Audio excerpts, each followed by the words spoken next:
سے چراغ المفن یا رحمت للعالمین۔ اعوذ باللہ من الشیطان الرجیم، بسم اللہ الرحمن الرحیم۔ قال اللہ تعالی و تبارک فی القرآن الکریم والفرقان الحکیم،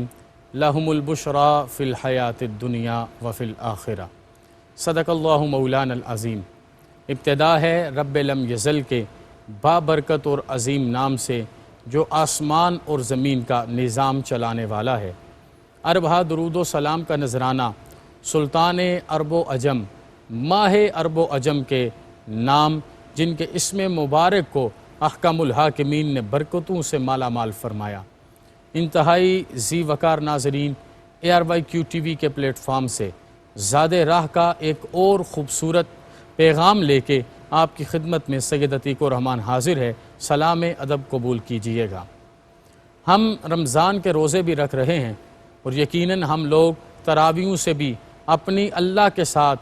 بے نیاز تعلق خاطر کو آراستہ بھی کر رہے ہیں۔ آج میں ایک ایسی حدیث قدسی بخاری شریف کی آپ کے سامنے لے کے آیا ہوں جو بتائے کہ اللہ نے ان ساری عبادات کے ساتھ کون سا اجر بے مثال ہمارے لیے رکھا ہے۔ دو جہاں کے والی ارشاد فرماتے ہیں کہ احکم الحاکمین نے ارشاد فرمایا، من عادى لی ولیا فقد اذنتہ بالحرب وما تقرب الی عبدی بشیء احب الی مما افترضتہ علیہ ولا یزال عبدی یتقرب الی بالنوافل حتی احبہ۔ کہا کہ وہ شخص جو دنیا میں ہر چیز سے زیادہ محبوب اللہ کی طرف سے فرائض کو رکھتا ہے اور اس کے ساتھ ساتھ وہ اللہ کا قرب مانگتا ہے، قرب طلب کرتا ہے نوافل کے ساتھ، وہ نوافل نماز کی صورت میں ہیں، وہ نوافل صدقات کی صورت میں ہیں، وہ نوافل عطیات کی صورت میں ہیں، تو اللہ پاک اتنا قرب عطا فرماتا ہے کہ اعلان کرتا ہے، من عادى لی ولیا فقد اذنتہ بالحرب، کہ جو بندہ میرے اس بندے کے ساتھ لڑائی کرے گا اس کے ساتھ میں اعلان جنگ کروں گا۔ اور صرف یہاں تک عزت نصیب نہیں ہوتی، فرمایا کہ ایسی عزتیں دیتا ہوں فَإِذَا أَحْبَبْتُهُ كُنْتَ سَمْعُ الَّذِي يَسْمَعُ بِهِ، کہ میرا رب ارشاد فرماتا ہے کہ پھر ایسی عزت اس کو نصیب ہوتی ہے کہ اس کی سماعت میں صرف وہی جاتا ہے جو مجھے محبوب ہوتا ہے۔ وَبَصَرَهُ الَّذِي يُبْصِرُ بِهِ وَيَدَهُ الَّتِي يَبْطِشُ بِهَا،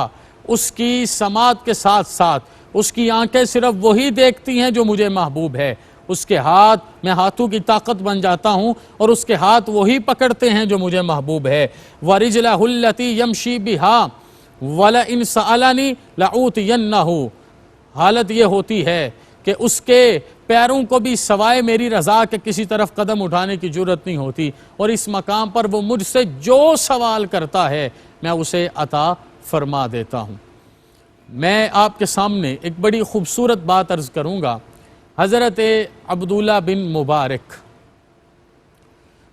بڑے کامل ولی کامل گزرے ہیں۔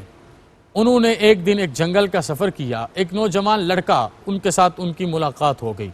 انہوں نے اس نوجوان لڑکے سے کہا، بیٹے آپ وقت کیوں ضائع کرتے ہو، تعلیم اور تربیت کا انتظام کرو، یہ وقت ضائع کرنے کا تو نہیں ہے، یہ جوانی تو ہو، اور وہ بھی مومن کی جوانی، یہ تو صدیوں پر محیط ہوتی ہے، اور مومن کی جوانی تو ہوتی وہ ہے جو نبی کی دیوانی ہوتی ہے، تو اس ساری حالت میں آپ اپنا وقت کیوں گزار رہے ہو؟ تو اس نوجوان لڑکے نے بڑے احترام سے کہا، حضرت میں نے آنکھ، کان، ناک اور دل کے علوم پڑھ لیے ہیں، اور وہ علوم پڑھنے کے بعد اب مجھے کسی اور علم کی حاجت محسوس نہیں ہوتی۔ جب میں اس حدیث قدسی کو دیکھتا ہوں اور ان کے ساتھ اس واقعے کو پڑھتا ہوں تو مجھے سمجھنے میں آسانی ہوتی ہے۔ فرمایا آنکھ کا علم کیا پڑھا؟ کہا جو رب کی رضا ہے اسی کے لیے اس کو استعمال کرنا ہے۔ کان کا علم کیا پڑھا؟ جو اللہ کا حکم ہے اس کے سوا کوئی چیز میری سماعتوں کو نہ ٹکرائے۔ آپ نے دل کا علم کیا پڑھا؟ کہا یہ ہے ہی اس لیے اس میں اللہ کو بسایا جائے اور اللہ کے رسول کو بسایا جائے، کہ آپ نے آنکھ، کان، ناک، دل کے یہ سارے علوم پڑھ لیے ہیں، ان سے اپنے آپ کو آراستہ کر لیا ہے، تو کہا کہ اب میں اس کیفیت میں ہوں کہ سوائے اللہ کے اور اللہ کے رسول کے کوئی چیز ایسی نہیں ہے جو مجھے کسی بھی حوالے سے پریشان کرتی ہو۔ ذی وقار ناظرین، یہی وجہ ہے کہ ہم فرائض اور ان ساری چیزوں کے ساتھ ساتھ اپنے اعمال کو درست کرنے میں کامیاب نہیں ہوتے، اور وہ قرآن پاک کے احکام جو ہمیں ہمیشہ عزتوں کے ساتھ نیابت اور برکت بن کے نصیب ہونے چاہیے، ہم ان کی طرف اپنی توجہ کامل اور مکمل مبذول نہیں کرواتے۔ اس حدیث قدسی سے پیغام یہ ملتا ہے کہ آپ ہر چیز سے بڑھ کے اللہ کے ساتھ محبت کریں۔ والذین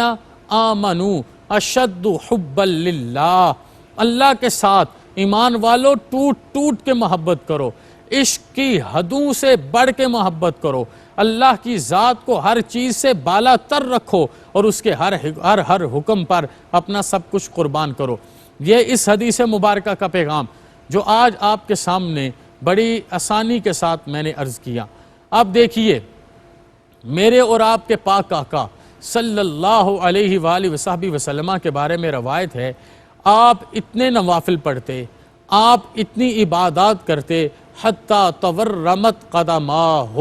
آپ کے قدمین مبارک میں ورم پڑ جایا کرتے تھے، لیکن آپ کی عبادات کم نہیں ہوتی۔ جب سے جناب جبریل امین کہتے ہیں آپ کو دوزخ دکھائی گئی، آپ کی آنکھوں سے اپنی امت کی بخشش کے لیے صرف آنسو نکلا کرتے۔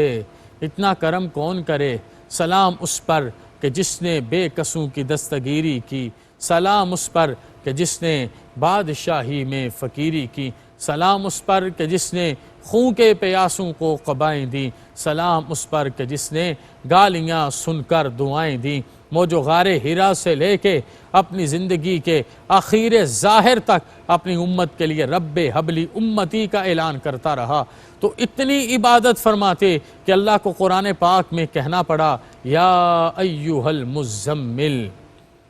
قم اللیل الا قلیلا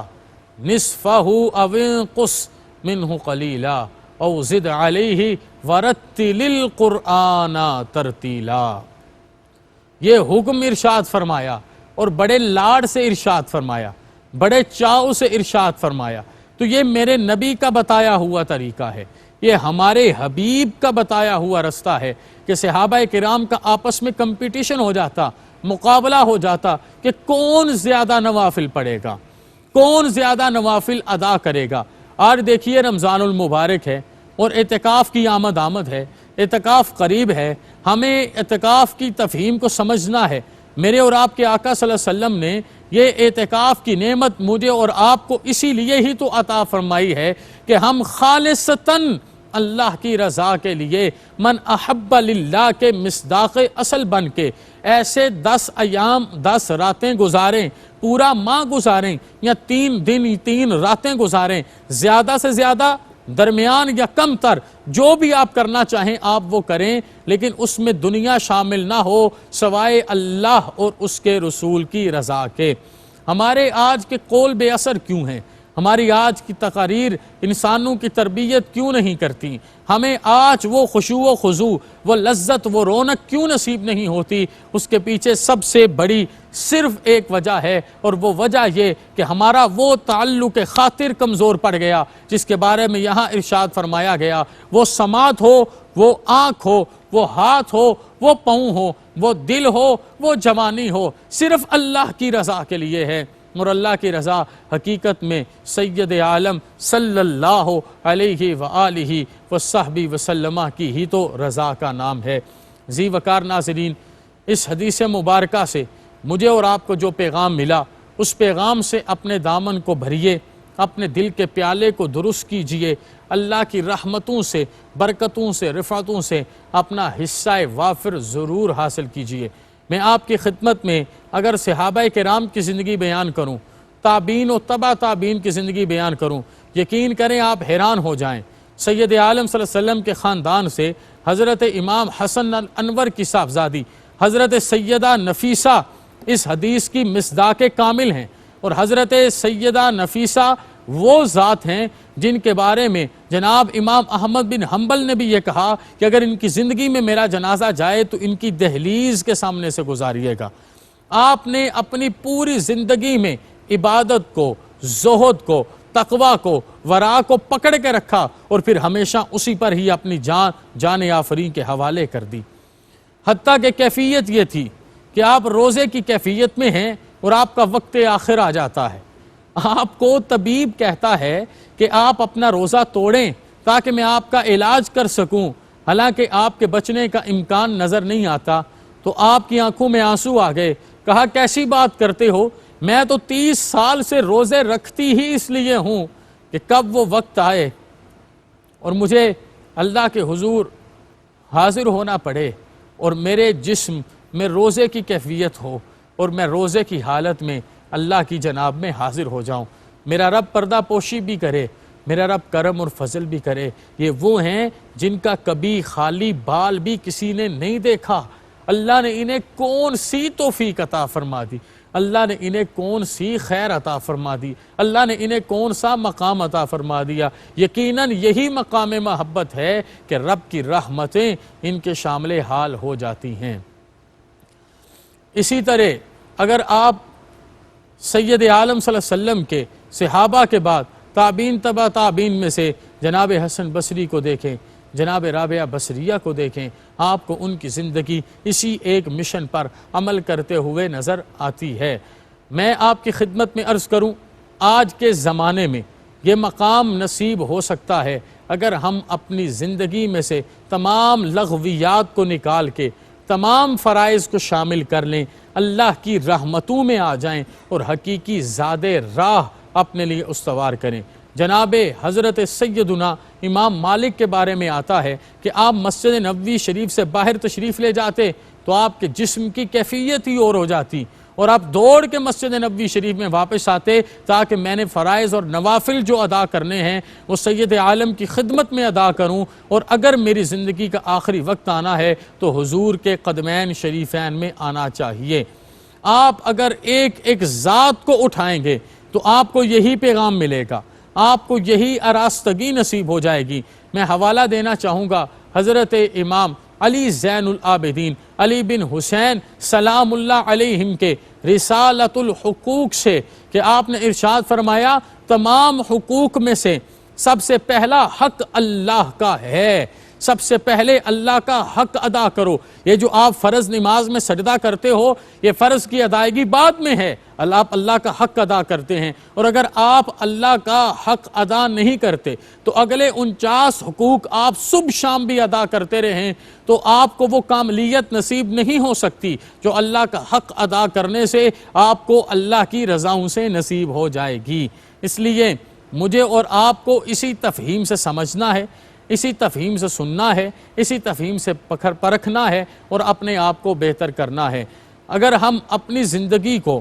ایک منظم انداز میں، مستحکم انداز میں اللہ کی رضاؤں کی طرف لے کر جائیں تو صرف یہ نہیں کہ یہ مقام نماز کے ساتھ اور فرائض ادا کرنے کے ساتھ نصیب ہو جائے، وہ خدمات جو آپ اللہ کی رضا کے لیے ادا کریں گے میرا رب اس میں سے بھی آپ کو اجر عطا فرمائے گا۔ اس صوفی بزرگ کا بڑا خوبصورت جملہ ہے کہ نیکی ریاکاری کے لیے بھی کرنی ہے تو رکیے گا نہیں، کر دیجئے گا، لیکن فرق اتنا سا ہے اس نیکی کا اجر دنیا میں ملے گا، آخرت میں اس کا اجر نہیں ملے گا۔ آخرت کے اجر کے لیے اخلاص پر مبنی نیکی کرنی ہوگی، لیکن میرا رب اتنا غفار، اتنا ستار اور اتنا غیرتوں اور حیاؤں والا ہے کہ وہ ریاکاری کے بدل میں بھی لوگوں کا اجر روک کے نہیں رکھتا، لوگوں کو اجر عطا فرما دیتا ہے۔ اس لیے ہمیں اسلام کے معاشرے میں اسلام کی ساری بنیادوں کو سمجھتے ہوئے اس حدیث قدسیہ کے مطابق، اور حدیث قدسیہ وہی ہے جو کلام تو رسول اکرم صلی اللہ علیہ وسلم نے فرمایا ہے لیکن حکم ڈائریکٹ اللہ کی طرف سے آیا ہے، اس پر عمل کرتے ہوئے اپنی زندگی کو بہترین کرنا ہے، اللہ کی رضاؤں کے ساتھ ملانا ہے۔ ہمارے پاس رمضان کریم کی بہار کا وقت ہر آنے والے دن میں کم ہو رہا ہے، خدا را اپنی زندگیوں کے قبلوں کو درست کر کے اللہ کو منا لیجئے۔ اس سے زیادہ کوئی عزت نہیں کہ رب راضی ہو جائے، رب کا رسول راضی ہو جائے۔ وما علینا الا البلاغ۔ آئینہ رحمت بدن سے چراغ المفن یا رحمت للعالمین